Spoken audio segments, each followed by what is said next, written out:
The Dean of the Diplomatic Corps, Your Excellencies, Ambassadors and High Commissioners, distinguished guests, fellow countrymen, ladies and gentlemen. Before I begin my message of the ceremony that brings us here this evening, I would like, with your permission, to invite you to observe a minute of silence in the memory of all our martyrs, as well as our valiant national heroes who have struggled to ensure that our country gained independence on that important day of 30th of June, 1960. This year's anniversary coincides with the electoral process, which will be the third general and inclusive elections since our nation became sovereign. It is worthy of noting today that the DR Congo has made a huge progress in multiple areas of the national life. His Excellency Joseph Kabila Kabange, President of the Democratic Republic of Congo, has asked that I take this opportunity to inform you of the current situation in the country. Thus, the Democratic Republic of Congo is suffering no institutional crisis, nor one of political legitimacy. Permit me to thank the various governments that you represent here, and to express our wish that in the crucial period of elections, we continue to benefit from your deep support. I thank you.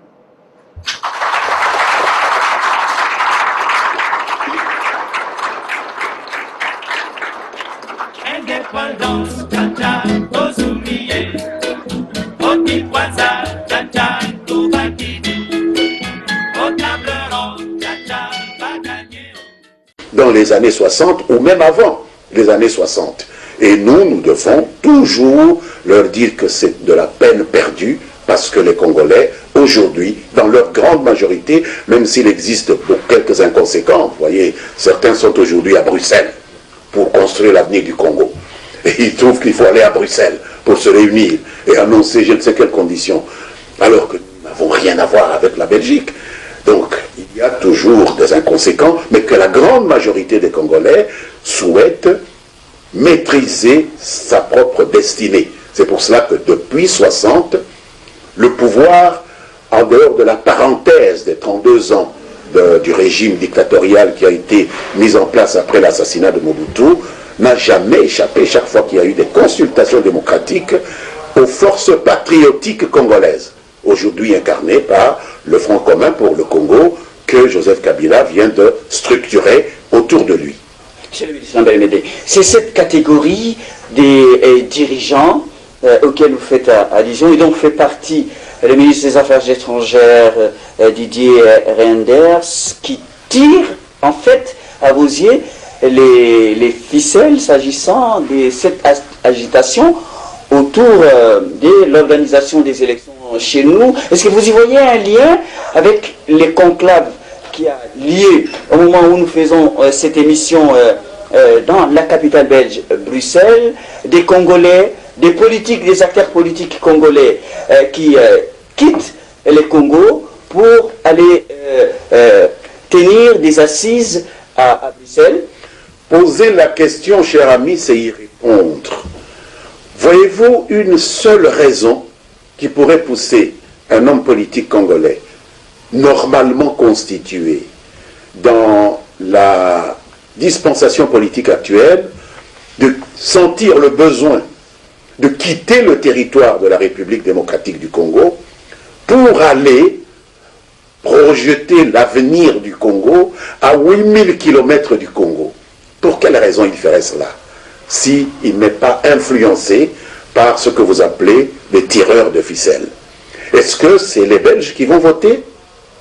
Est-ce que c'est à M. Didier Reynders qu'on doit rendre compte? J'ai vu un de vos collègues qui a titré dans un billet hebdomadaire de la place, tous à Bruxelles autour de Bwana Didier. Donc, faisons allusion à Didier Reynders.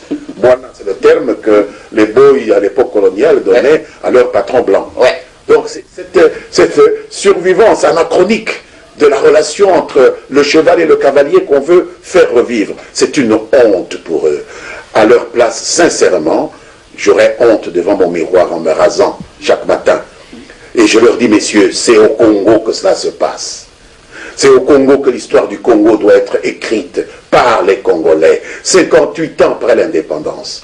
Si vous n'avez pas compris cela, alors vous ne méritez même pas de diriger même une commune congolaise. C'est ce qu'on peut leur dire.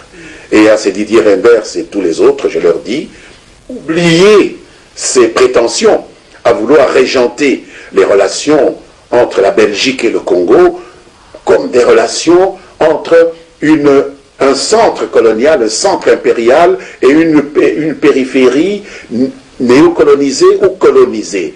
Il faut des relations d'égale souveraineté, ce que nous appelons la coopération gagnant-gagnant.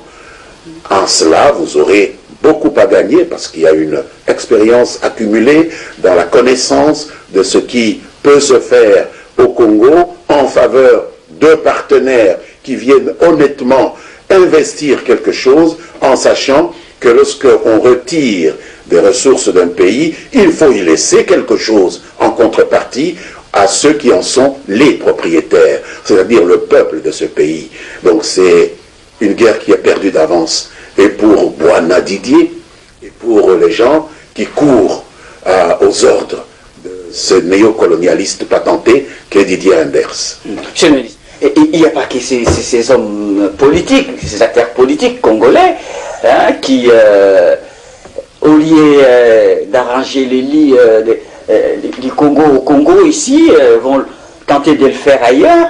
Il y a également des hommes d'église. Monsieur le ministre Lambert Mende, le vice-président de la SENCO, accompagné de son secrétaire général de la SENCO, monsieur l'abbé Cholet, ont fait les déplacements de Lusaka pour solliciter le président zambien Edgar Lungu, qui a sauté sur l'occasion, on va dire, pour leur promettre d'impliquer également les voisins de la République démocratique du Congo pour accompagner les Congos à organiser ces élections. Vous dites quoi, monsieur le ministre Lambert Mende? Bon, d'abord, je ne vais pas jeter la pierre sur nos voisins. S'ils veulent nous accompagner, tant mieux, ils peuvent nous donner des conseils. Il nous arrive aussi de partager des conseils. Moi, je vais à Windhoek dans quelques jours pour participer à une réunion de la SADC. Vous s'immiscez aussi dans les affaires? Non, mais pas s'immiscer dans les affaires intérieures. Ah! Alors, là, ce qu'il faut dire, c'est que l'information doit circuler correctement. La Zambie a eu des élections. Il y a eu des problèmes pendant les élections zambiennes. Nous n'avons vu aucun acteur zambien faire le voyage du Congo pour demander que nous puissions interférer dans le processus électoral zambien. Le Zimbabwe vient d'avoir un processus électoral plus ou moins chahuté. Vous vous souvenez, il y a eu 6 morts le jour des élections. Nous n'avons vu aucun acteur zimbabwéen faire le mouvement vers Kinshasa ou un autre pays de la région pour demander une interférence d'un pays étranger.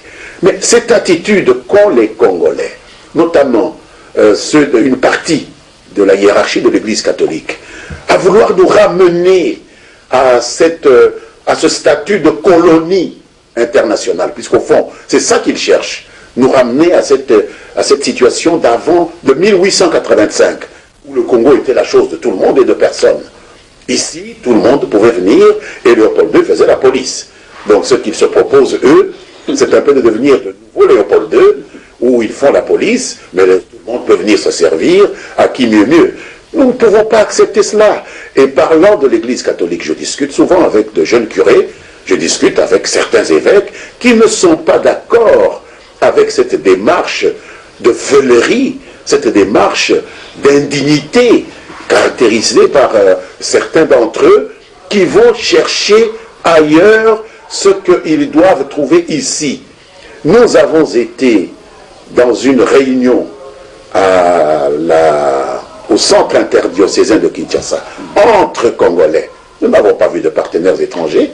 N'avons-nous pas trouvé des solutions? Nous avons trouvé des solutions qui sont en train de nous guider dans la conduite du processus électoral maintenant. Mais le problème, c'est que ils oublient que l'Église catholique a un devoir aussi de pénitence vis-à-vis de la République démocratique du Congo. Puisqu'il ne faut pas qu'ils nous donnent l'impression qu'ils veulent rééditer les tristes exploits de leurs précurseurs, leurs prédécesseurs belges. Parce qu'en 60 ici, avant 60, il y avait une collaboration entre l'Église, les sociétés à charte et l'administration coloniale. Et au moment où notre peuple était en train de se battre pour obtenir son indépendance, ces prêtres, ce clergé belge, a fait preuve d'un activisme que personne n'a oublié et que l'Église ferait mieux de s'excuser pour cela aujourd'hui, parce que nous avons vu certains célébrer le Te Deum pour remercier Dieu de l'assassinat de Patrice Emery Lumumba. Aujourd'hui, nous révérons Lumumba, mais on oublie qu'il y a des églises où on a chanté le Te Deum lorsque Lumumba a été assassiné.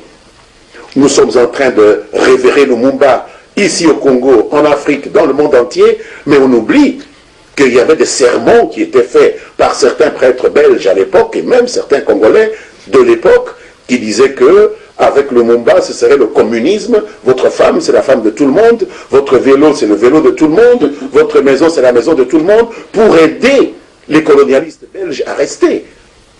Alors quoi? Aujourd'hui, lorsque je regarde la télévision, je vois qu'en Allemagne, la conférence épiscopale allemande est occupée à présenter des excuses à la nation allemande pour 3600 enfants allemands violés par des prêtres il y a des années. Ça, c'est quelque chose qui est digne. Ça, c'est quelque chose qui est correct. Quand vous avez posé des actes indignes, il ne faut pas persévérer dans le mal. Mais l'Église congolaise fait comme si elle est détentrice de la vérité infuse, qu'elle n'a rien à se reprocher dans l'histoire de ce pays, que non. Ils ont été parmi ceux qui ont empêché ce pays d'accéder à la souveraineté nationale et internationale. Ce n'est pas grâce à l'Église que nous sommes aujourd'hui indépendants. Et donc l'Église aurait dû d'abord commencer par faire son mea culpa face au peuple congolais avant de s'ériger en donneur de leçons à tout le monde. Ce qui est bon, c'est l'Église qui décide. Ce qui est mauvais, c'est l'Église qui décide. Mais l'histoire les pourchasse. Et nous n'avons rien oublié, parce que la mémoire des peuples, c'est une mémoire d'éléphant. C'est très important de le dire. Monsieur le ministre, en dépit des avancées reconnues même par la communauté internationale concernant l'organisation des élections en République démocratique du Congo, pour la CENCO, il y a péril en demeure. Hein. Ça, c'est leur point de vue, le point de vue de ce carteron de membres du clergé. Je voudrais quand même rappeler que au plus haut niveau de la hiérarchie catholique, c'est-à-dire au Vatican, le pape François a mis en garde lorsqu'il a reçu la semaine passée. Vous voyez que je suis l'actualité de cette congrégation religieuse à laquelle j'appartiens. Il a reçu presque 70 évêques d'Afrique, de nouveaux évêques d'Afrique, d'Asie, je pense, et d'Amérique du Sud, et il les a mis en garde contre un mal qu'il a appelé le cléricalisme. Le cléricalisme que le Saint-Père a défini comme cette incapacité à résister à la tentation d'imposer les points de vue des membres de la hiérarchie catholique sur la vie publique et la vie politique. C'est ce que le carteron d'évêques de la CENCO est occupé à faire maintenant. Le cléricalisme. Nous ne laisserons pas passer cela dans notre pays, puisque même le pape nous donne raison à cet égard-là. Le pays qui s'appelle RDC est un pays laïque. Ce pays n'est pas sous la direction de l'Église catholique. Nous avons plusieurs confessions religieuses et nous avons beaucoup de respect pour l'Église catholique, mais ce n'est pas à l'Église catholique de tracer la voie de la vie publique et de la vie politique. C'est aux Congolais, à travers leurs élus, de manière démocratique. Donc si messieurs les évêques là qui vont en Zambie, etc., veulent imposer leur point de vue, eh bien qu'ils posent leur candidature et on verra bien s'ils sont élus, ils pourront alors donner un programme au nom duquel ils pourront influer sur la vie publique. En attendant cela, c'est ceux qui ont été élus et ceux qui seront élus en décembre 2018 qui ont la charge de la vie publique et de la vie politique. Donc pas de cléricalisme. Nous sommes un État laïque. Monsieur le ministre Lambert, alors sur l'organisation proprement dite des élections, la position du gouvernement de la République, dont vous êtes le porte-parole, n'a pas changé d'un iota. Seule la RD Congo organise les élections, finance les élections. Nous avons laissé les élections être financées par d'autres. Et nous avons vu là où nous en sommes arrivés. Lorsque on finance des élections par d'autres, la tendance, la tentation est souvent irrépressible de pouvoir en contrôler même les résultats. C'est-à-dire, de la part de celui qui finance, à se substituer, pour ainsi dire, au souverain primaire. Et cette tendance vide de toute sa substance, l'idée même de démocratie, qui est le pouvoir du peuple par le peuple, qu'il exerce soit directement, référendum, soit par ses élus, à travers l'Assemblée nationale, le Sénat, les assemblées provinciales. Et donc, mettre les élections à l'abri de telles pressions, c'est préserver la démocratie. Et c'est un devoir pour chacun d'entre nous. C'est pourquoi le président Kabila et le gouvernement, ainsi que la majorité qui les soutiennent, ont estimé indispensable de prioriser la prise en charge par le trésor public des élections pour mettre le peuple congolais à l'abri de ses prétentions à régenter les choix de nos dirigeants. Nous pouvons accepter une coopération dans tous les domaines, sauf dans ce domaine-là, qui est un domaine de souveraineté. Et Dieu merci, nous en avons les moyens aujourd'hui, grâce justement à ces minéraux qui ont fait notre malheur, mais qui sont en train de faire notre bonheur. Qui devrait s'en plaindre? Qui devrait se plaindre du fait que nous ayons aujourd'hui les moyens de couvrir nos besoins pour un domaine aussi souverain que les élections? Seuls ceux qui veulent jouer au cheval d'un cavalier qui est à l'étranger n'y trouvent pas leur compte, parce qu'ils devront être soumis aux fourches codines de la volonté populaire. Il faut aller convaincre ces paysannes et ces paysans à l'intérieur du pays. Ce n'est pas dans les salons des chancelleries ici qu'il faudrait aller. Ce n'est pas à Bruxelles qu'il faudrait aller. Comme a l'habitude de dire un de mes collaborateurs sur Eliphone, Wazungu Hawata voté. C'est les Congolais qui votent. Vous courez les capitales étrangères et tout ça, et vous négligez ceux qui vont voter, ceux qui par leur décision dans l'urne vont voter. Ce n'est pas la meilleure façon de capturer le pouvoir. Donc ce sont des gens désespérés parce qu'ils n'ont pas cette espèce de symbiose avec le corps électoral qu'ils vont chercher ailleurs, des agents qui peuvent leur permettre de contourner la volonté populaire. Et nous devons combattre cette tendance-là. Monsieur le ministre, alors, sur le financement des élections, vous dites, vous affirmez, la main sur le cœur, que les moyens sont là, la République démocratique du Congo, seule capable d'organiser les élections avec l'argent public congolais. Les communiqués conjoints publiés à l'issue du conclave des opposants à Bruxelles demandent à la communauté internationale, à la Belgique, de mettre la main à la poche pour organiser les élections à la République démocratique du Congo. Cher ami, il est curieux que ces fameux opposants, comme vous les appelez, n'aient pas pensé à demander à la Belgique ou à la communauté internationale de financer la lutte contre Ebola. Ça ne vous a pas paru, c'est curieux de financer la lutte contre le choléra. J'ai vu mon frère, le ministre Oli Ilunga, se rendre à Kassansa, dans le Kasaï oriental, pour essayer de booster les projets d'accès à l'eau potable là-bas. Voilà des domaines dans lesquels les gens qui aiment les Congolais auraient pu obtenir, si tant est qu'ils ont vraiment des vrais amis là-bas à l'étranger, orienter ces financements de la coopération internationale. Il est curieux qu'ils ne demandent pas que l'on puisse financer les infrastructures, nos écoles qui tombent en lambeaux et tout ça. Ce sont des domaines dans lesquels on peut raisonnablement avoir une coopération si tant est que ces gens nous aiment réellement. Mais pourquoi cet engouement à prendre en charge des dépenses électorales que nous avons déjà prises en charge? Ce n'est pas gratuit. Rien n'est gratuit dans ce monde. C'est qu'on cherche à nous imposer des dirigeants qui vont travailler pour ceux qui leur auront donné les moyens de venir nous circonvenir, s'imposer sur nous. Donc il y a plusieurs domaines de coopération, mais celui-là, le domaine des élections, est un domaine de souveraineté, et comme eux le font, nous aussi nous voulons défendre nos domaines de souveraineté. Pour revenir à mon exemple du début de notre émission, nous voulons défendre l'intégrité de notre chambre à coucher. Ce n'est pas à l'ami à venir apprendre à ma femme comment elle et moi nous pouvons avoir un bébé. Ça n'a aucun sens. Ça s'arrête au salon et c'est fini. Donc la coopération, c'est au salon, et les élections, c'est la chambre à coucher. Pas d'interférence.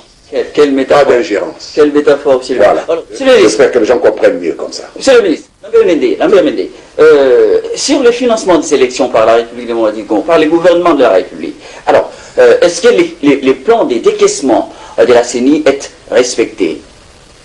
Quels sont les chiffres à l'heure où nous faisons l'émission? Je ne sais pas si vous avez eu une information de la Commission électorale nationale indépendante vous indiquant Vous n'avez que les mêmes qu'il y avait un éléments de problème, langage. excusez-moi, vous indiquant que les plans de décaissement n'étaient pas respectés. Et je ne sais pas si vous pouvez me citer une disposition de la loi congolaise qui nous oblige à publier les décaissements. Lorsque moi je reçois les fonds pour mon ministère... Non, ça permettrait de rassurer les gens. Non, comment? Ça peut aussi rassurer les gens si moi je dis que demain je vais aller prendre, je vais demander à mon collègue le ministre des Finances de virer au compte de mon ministère les frais de fonctionnement de mon ministère. Est-ce que je fais un communiqué chaque fois que le ministre des Finances fait un virement pour mon ministère? Les États fonctionnent comme ça. S'il y a un problème, à ce moment-là, je peux au Conseil des ministres me plaindre. Mais tant qu'il n'y a pas eu de la part de la Commission électorale nationale indépendante une plainte comme quoi les décaissements ne sont pas respectés, où est le problème? Où est le problème? De quoi parlons-nous? Il y a eu un problème? Qui organise les élections? C'est la CENI. La CENI vous a dit qu'il y a un problème? Gouvernement, CENI, les mêmes éléments de langage. Mais comment? Mais s'il n'y a pas un problème, vous voulez qu'on invente le problème pour faire plaisir à qui? À Boana Didier? Pour lui faire plaisir, nous allons inventer un problème qui n'existe pas. Le problème n'existe pas. Les élections sont financées suivant le plan de décaissement déposé par la CENI. S'il y a un problème, la CENI nous le 20% dira. seulement décaissé déjà par le gouvernement sur les 430 000. C'est la CENI qui vous a dit? Non. Selon certaines sources. Ah, bah, certaines sources. Ce sont ces sources-là qui sont chargées d'organiser les élections. Ce sont des mensonges, monsieur. C'est la CENI qui peut vous donner une information fiable. Alors n'allez pas chercher certaines sources. Ce n'est pas certaines sources qui organisent les élections. C'est la Commission électorale nationale indépendante. Ce n'est pas certaines sources. Elles sont toutes là. Désolé. Bon, alors, monsieur le ministre, sur les communiqués publiés par des opposants congolais, je me garde de citer leur nom pour ne pas faire la publicité des gens, ils posent encore des préalables pour des élections crédibles, fiables, inclusives, comme ils le disent dans leur communiqué, et ils demandent le retrait de la fameuse machine à voter. Le retrait ou le maintien de la machine à voter n'est pas le problème de ses opposants, n'est pas le problème de la majorité, n'est pas le problème de la société civile, c'est le problème de l'administration électorale. Souvenez-vous, lorsque nous avons été à ces concertations, aussi bien à la Cité de l'Union africaine qu'au centre interdiocésain de Kinshasa, nous avions nous-mêmes interpellé la Commission électorale nationale indépendante pour lui demander d'imaginer des formules originales, économiques, qui nous permettent de rationaliser le processus électoral dans le respect de son indépendance. Et la machine à voter est la réponse de la Commission à cette interpellation de la classe politique congolaise, toutes tendances confondues. Il n'y avait pas un seul absent, même des gens qui étaient à Bruxelles ont signé cette déclaration du 31 décembre 2016, dans laquelle il est fait à la Commission électorale nationale indépendante la demande insistante de rationaliser le processus électoral dans le respect des lois, de la Constitution et de son indépendance qui est garantie par la Constitution. Alors d'où il vient maintenant que la Commission électorale nationale indépendante nous revient avec cette réponse en disant « Vous m'avez demandé de rationaliser ». Une des meilleures façons de rationaliser pour moi, c'est de mettre au point cette technologie qui nous permet des économies, qui nous permet d'avoir le résultat le plus fiable, d'éviter des manipulations qui donnent lieu souvent à des fraudes, et d'où il vient que maintenant, il faut remettre cela en cause. C'est vouloir une chose et son contraire à la fois. Donc, ou bien la Commission électorale nationale indépendante est elle est indépendante, et je vous rappelle qu'elle est composée aussi bien de membres représentant l'opposition, la majorité, que la société civile, ou bien elle n'est pas indépendante, au point que ces initiatives, comme la machine à voter, devraient être soumises à l'appréciation ou à l'aval de tel ou tel autre groupe, et ici, le groupe des amis de Boana Didier. Ça n'a aucun sens, cette question.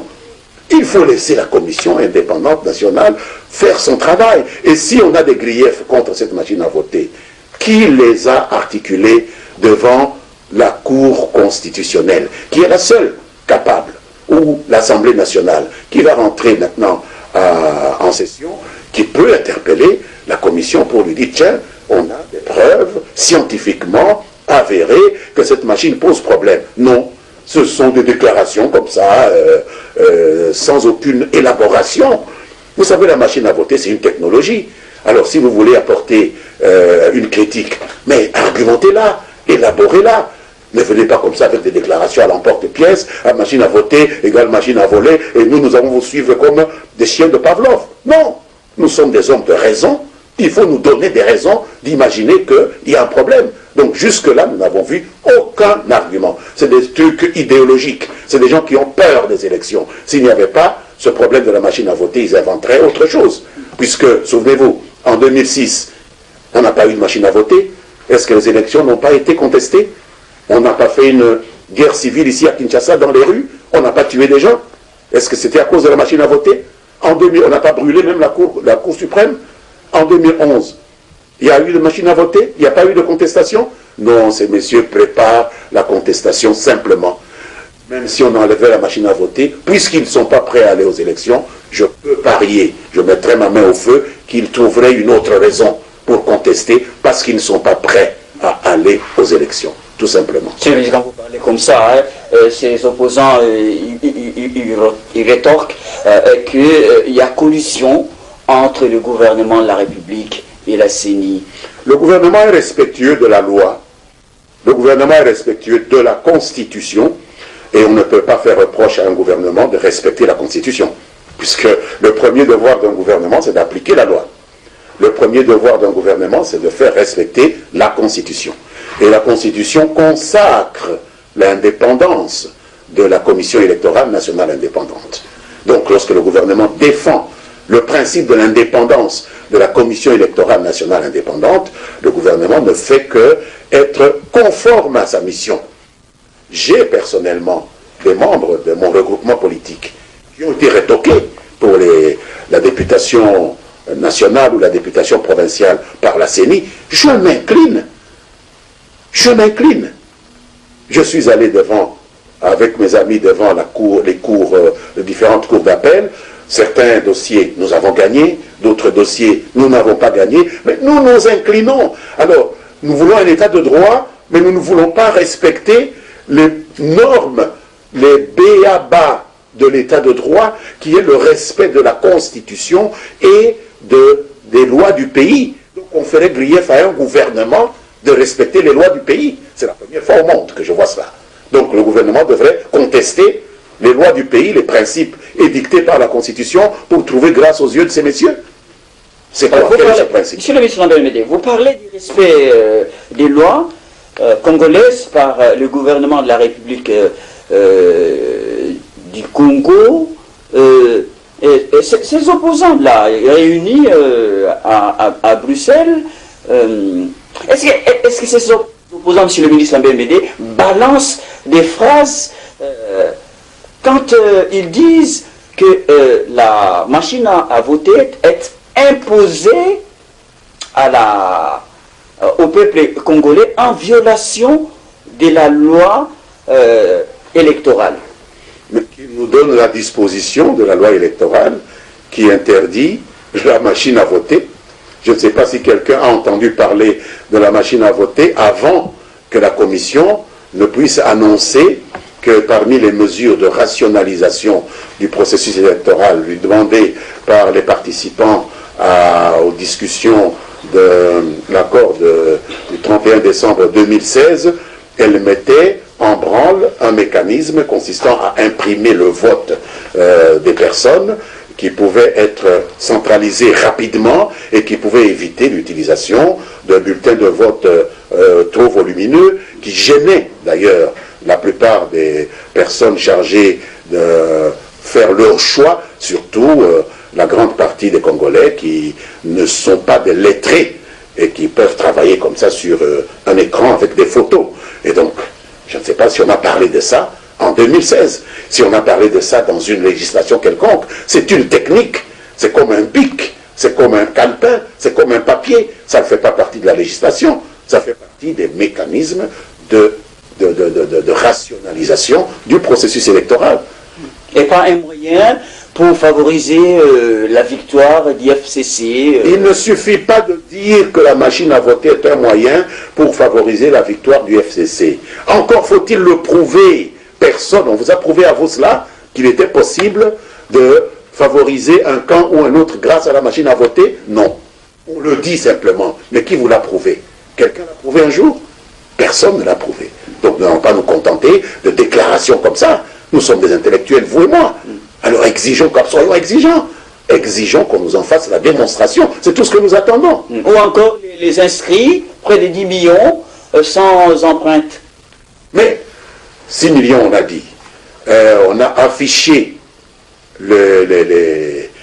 tous les inscrits sont affichés devant chaque bureau de vote. Mais il appartient à ceux qui estiment que les personnes qui sont dépourvues d'empreintes n'existent pas, de les signaler.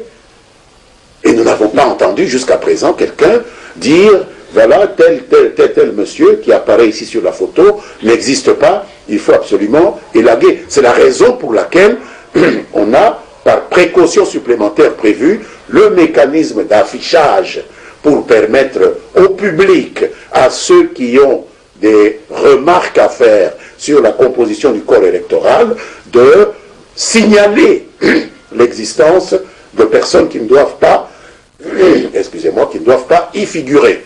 Et donc, on ne peut pas, au moment où ce mécanisme est en plein fonctionnement, se livrer comme ça à des procès d'intention. Est-ce que la CENI a refusé d'afficher ces noms? Et que dit la loi? La loi dit que même l'absence d'empreinte digitale n'invalide pas le fichier électoral. C'est la présence sur le fichier de personnes qui n'existent pas, des personnes qui n'ont pas le droit d'y figurer, par exemple les militaires, les prisonniers ou les personnes qui sont exclues par la loi au processus électoral, qui peut invalider. Et on permet au public d'accéder à ce fichier par l'affichage. Qu'est-ce qu'on veut de plus? Simplement, on n'est pas prêt. S'ils étaient conséquents avec eux-mêmes, ils mettraient devant tous les bureaux de vote de la République des personnes pour dire « signalez-nous tous les cas où il y a mal-donne pour que nous puissions prendre en défaut le fichier de la commission ». La commission est en train de recevoir des dénonciations. Nous attendons combien elle va en recevoir.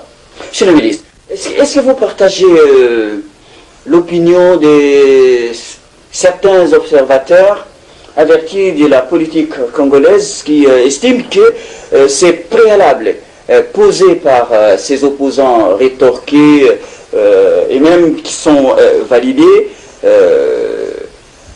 cachent mal l'intention maintenant de l'opposition de boycotter les élections? Vous savez, le boycott fait partie de la gestion d'une valeur que nous respectons beaucoup, la valeur liberté. On peut boycotter un processus électoral. Ça s'est fait en 2006 par l'UDPS. Nous avons eu des institutions que personne n'a contestées. Notre référendum a été boycotté, le référendum constitutionnel. Souvenez-vous, c'est parce que souvent on fait des péroraisons sur l'histoire du pays sans en tirer la substance qui peut aider à des analyses utiles. Mais la Constitution a été boycottée par un des plus grands partis de l'opposition. Il n'en demeure pas moins que c'est ce parti aujourd'hui qui s'érige en grand défenseur de la Constitution qu'elle a boycotté. Donc le boycott fait partie d'une valeur ça n'empêchera pas. Comme ça vous arrangerait, vous, le pouvoir. Ce n'est pas que ça nous arrange. Nous allons constater simplement que, librement... Sans eux, vous irez aux élections. Il y aura élection dans ce pays. Mais si nous voulons aller aux élections, et qu'eux ne veulent pas aller, qu'est-ce que vous voulez que nous fassions? Elles seront crédibles, ces élections? Crédibles aux yeux de qui? En tout cas, sans l'opposition. Aux yeux de nous qui irons aux élections, elles seront crédibles. À leurs yeux, à eux, elles ne seront pas crédibles. Et maintenant, nous ferons la part des choses. Combien sont-ils? Et combien serons-nous à aller aux élections? Vous croyez que les 40 millions de Congolais qui se sont fait enrôler ne sont pas crédibles? Il n'y a que les 6 gaillards là qui sont à Bruxelles qui sont crédibles? Vous voulez rire ou quoi? Alors, les élections, vous y croyez, hein, fermement, cap sur les élections. Elles auront lieu le 23 décembre, mon ami.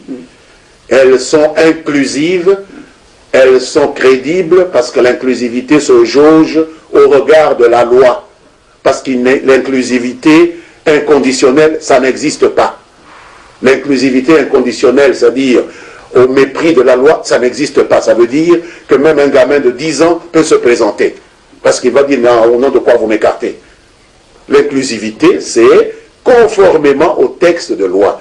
Et une élection, d'ailleurs, j'ai vu la réflexion d'un jeune prêtre qui a écrit là-dessus, qui dit qu'une élection, les élections inclusives de manière inconditionnelle, c'est du sophisme. Une élection est par définition exclusive. Parce qu'on exclut les mineurs d'âge, c'est l'exclusion. Parce qu'on exclut les militaires, c'est une exclusion. Parce qu'on exclut les prisonniers, c'est une exclusion. Parce qu'on exclut les étrangers qui vivent dans notre pays, c'est une exclusion. Et ils jouent pas avec les mots. Excusez-moi. Parce qu'on exclut de l'élection présidentielle l'un des leaders les plus significatifs du pays, quel que soit son impact dans le corps électoral, parce qu'il a fait 2 mandats et qu'il ne peut pas faire un 3e consécutif, il est exclu. Donc les élections sont par définition exclusives. Seulement, l'exclusion doit être celle dictée par la loi. Alors, s'il y a des gens qui sont exclus, sans que cette exclusion ne soit fondée sur la loi, qu'on nous le dise. Au lieu de dire que inclusivité, des notions comme ça désincarnées, fourre-tout, non. Alors, si on veut des élections sans exclusive d'aucune sorte, mais alors réécrivons la Constitution et acceptons que n'importe qui s'y présente, y compris celui qui a fait 2 mandats. Vous voyez comment les gens peuvent se prendre eux-mêmes à leur propre piège. Bon, on doit exclure, mais exclure conformément à la loi. C'est seule la loi qui peut exclure. Et la loi exclut. Et tous ceux qui ont été exclus l'ont été conformément à la loi. Sauf à prouver le contraire. Monsieur le ministre, s'agissant justement de l'exclusion, la CENI, la Cour constitutionnelle, d'après eux, ont rétorqué les grosses pointures de l'opposition pour justement ouvrir un boulevard royal au FCC qui a déjà son candidat commun. Donc c'est une grosse pointure alors. Pardon? Le candidat du FCC, c'est une grosse pointure. Nous pensions que c'était seulement... Non, la CENI et la Cour constitutionnelle. Non, j'ai dit donc, voilà. Ils reconnaissent que le candidat du FCC est une grosse pointure. Je les remercie. Non, et il dit si vous les excluez pour favoriser les vôtres. Voilà, l'élection du vôtre. Mais celui qu'on a exclu là, conformément à la loi, Joseph Kabila, est-ce qu'il y a une pointure plus grosse que lui dans ce pays? Pourquoi ils tremblent à l'idée simplement d'avoir Kabila dans le processus? C'est parce qu'il y a une grosse pointure. Mais il n'est pas exclu. Dites-moi, est-ce que le président sera de la partie? Il sera candidat? Il n'a pas été exclu? Il a été exclu par la loi, monsieur. Donc, grosse pointure ou pas, ce n'est pas le problème d'être grosse pointure. C'est le problème de se retrouver dans les conditions prévues par la loi pour être candidat. Si vous ne vous retrouvez pas dans les conditions prévues par la loi pour être candidat, vous n'êtes pas candidat, grosse pointure ou pas grosse pointure. Et ça commence par la plus grosse pointure, qui est Joseph Kabila. Il n'y en a pas plus grosse que lui. Vous ne le faites pas dire. Monsieur le ministre, on veut une chose et puis son contraire en même temps. Il fallait exclure Kabila, la grosse pointure, et maintenant quand les autres, on leur dit de se mettre de côté parce qu'ils ne respectent pas les dispositions prévues par la loi, ah, on exclut les grosses pointures. Donc cette grosse pointure-là, on pouvait l'exclure, conformément à la loi, mais les autres, non, la loi n'existe plus. On ne parle plus d'inclusivité. L'inclusivité, ça veut dire quoi? Est-ce que vous avez remarqué que dans leur communiqué, que ce soit les Belges, que ce soit l'Union européenne, ou même les amis qu'ils ont aux États-Unis, ou même eux-mêmes, on ne parle plus de la Constitution. On ne parle plus des lois de la République. Ah oui, curieusement. On ne parle que d'inclusivité, crédibilité. Mais crédibilité par rapport à quoi? Crédibilité par rapport au peuple congolais. Ce n'est pas par rapport à Madame Niki Allé, à Boana Didier, ou ceci, cela, non. C'est la crédibilité devant le peuple congolais. Et le peuple congolais s'est donné des critères. Si vous allez aux élections sans respecter ces critères-là, l'élection n'est plus crédible. Monsieur le ministre Lambemele, les FCC, Front commun pour le Congo, a son candidat commun. Vous y croyez-vous à une candidature commune de l'opposition? Je n'ai pas à croire ou à ne pas croire qu'ils aient un candidat commun, tant mieux pour eux, mais puisqu'ils n'ont pas cette idée ne vous fait pas trembler? Ils ne semblent pas s'adresser au bon public, je doute fort, comme intellectuel, je doute fort qu'ils puissent emporter la décision du corps électoral. Puisque le corps électoral, ce n'est pas là où ils vont. Et je répète la phrase de mon collaborateur là, un homme très simple, Wazungu Awata voté. C'est de la perte du temps. Il faut aller vers le Congo profond, c'est là-bas. Et nous, nous y sommes. Nous y sommes. Et nous pensons que nous allons gagner parce que nous sommes avec le Congo profond. Parce que c'est eux qui détiennent la décision. C'est eux qui vont voter. Mais quand vous donnez trop d'assurance comme ça, ils vont dire voilà, ils font un lien avec la machine à voter. Trop d'assurance que vous allez gagner. Je n'ai pas parlé de la machine à voter.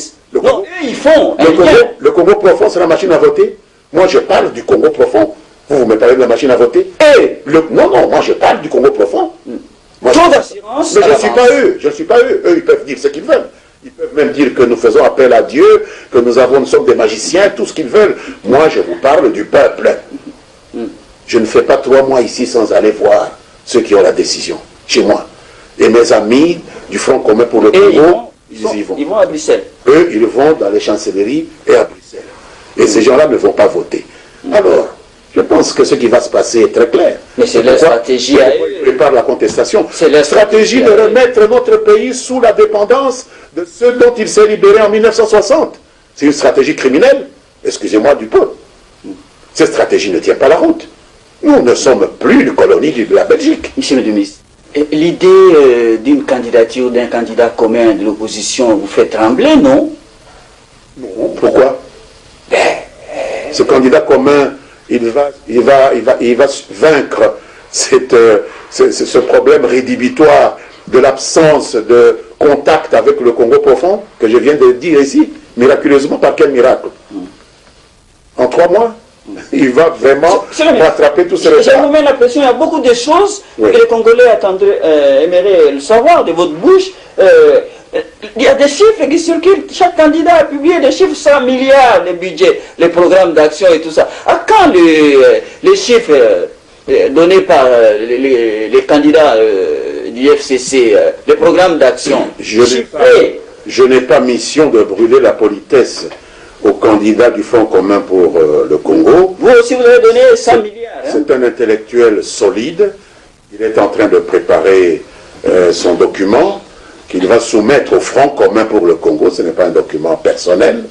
Nous allons l'approuver et soyez sûr que le premier jour de la campagne, il va annoncer les couleurs. 100 milliards ou 200 milliards. Je ne sais pas de quelle hauteur ce sera, mais prenez votre mal en patience. Nous sommes respectueux de la loi. La campagne se fera conformément à la loi. Ce sera au mois de novembre. Vous saurez très bien quelles seront les propositions qu'il va faire au corps électoral congolais, mais nous sommes en train de nous préparer. Monsieur le ministre, quel sens a donné aux visites d'État qu'effectue le président de la République, Joseph Kabila Kabange? Il se fait accompagner par les candidats communs du FCC, Ramazani Shadari Emmanuel. Il se fait que l'honorable Shadari Ramazani Emmanuel, est député national. Et que souvent, dans les délégations que le chef de l'État conduit à l'étranger, des députés nationaux, des sénateurs, font partie de l'attelage. Et donc, je ne vois pas où est le problème. Si le député Emmanuel Shadari fait partie d'une délégation, je ne vois pas où est le problème. Il y en a qui trouvent je tiens à vous rappeler qu'il ne sera officiellement candidat que lorsque la Cour constitutionnelle va publier la liste définitive des candidats. Toujours la conformité à la loi. Jusque-là, c'est l'honorable député national Emmanuel Ramazani Shadari. Alors pourquoi est-ce qu'on l'empêcherait, lui qui dirige d'ailleurs le plus grand groupe parlementaire à l'Assemblée nationale, de pouvoir faire partie d'une délégation officielle? Au nom de quel principe? Pourquoi est-ce que, par exemple, l'honorable Fayoulou pourrait faire partie d'une délégation officielle vers l'étranger et pas l'honorable Shadari? Dites-moi, quel est ce principe-là qui empêcherait cela? Et ce sont tous des députés. Monsieur le ministre, avant de rendre l'antenne, le temps qui nous est imparti arrive à expiration. Bon, justement, le président de la République, Joseph Kabila Kabange, vient d'effectuer une visite d'État en Chine. Vous y étiez d'ailleurs. Non, le président n'était pas là, c'est le Premier ministre qui l'a représenté. Ah, le Premier ministre était avec moi, oui. Avec vous, ouais. Voilà, c'est bien cela. Et alors, comment vous expliquez aujourd'hui, c'est encore une question qui fâche, la RD Congo en train de tourner le dos à la coopération traditionnelle, quelque chose comme ça, et ça fait fâcher. Non, nous cherchons à diversifier nos partenariats. Le Congo est riche, le Congo n'a pas pu trouver, je peux dire, des solutions idoines à ces problèmes de développement avec ces partenariats traditionnels, comme vous les appelez, mais nous n'avons pas décidé de mettre une croix sur ces partenariats. Nous avons estimé qu'il y avait de la place pour plus de monde, qu'il y en a maintenant dans le panier de la coopération, et qu'il faut quand même élargir cette coopération. Il faut mettre en concurrence ceux qui coopèrent avec nous, ce n'est pas une mauvaise chose. Lorsque vous avez des minerais à mettre à la disposition de partenaires qui peuvent vous acheter ces minerais, il n'est pas mauvais pour un homme averti de pouvoir les achalander, ces minerais, ces matières que vous pouvez mettre à la disposition d'un marché, de preneurs, pour choisir en connaissance de cause le mieux disant, celui qui vous offre le mieux. Ce que j'ai vu en Chine, c'est une réunion pas entre la RDC et la Chine, c'est une réunion, un forum entre la Chine et les pays, les 53 pays, sur 54 que compte l'Afrique. Il n'y a que le Swaziland qui n'a pas de relation avec la Chine, puisque même le Burkina Faso a dû interrompre ses relations avec Taïwan pour rejoindre la grande famille des pays africains qui sont maintenant en coopération avec la grande Chine, comme on dit, la République populaire de Chine. Donc 53 chefs d'État et de gouvernement. Même ceux qui donnent l'impression de vouloir ramer comme les Occidentaux étaient tous là. Et nous avons vu un pays puissant, un pays qui monte, un pays du Sud. Et nous voulons nous inspirer de cet exemple-là.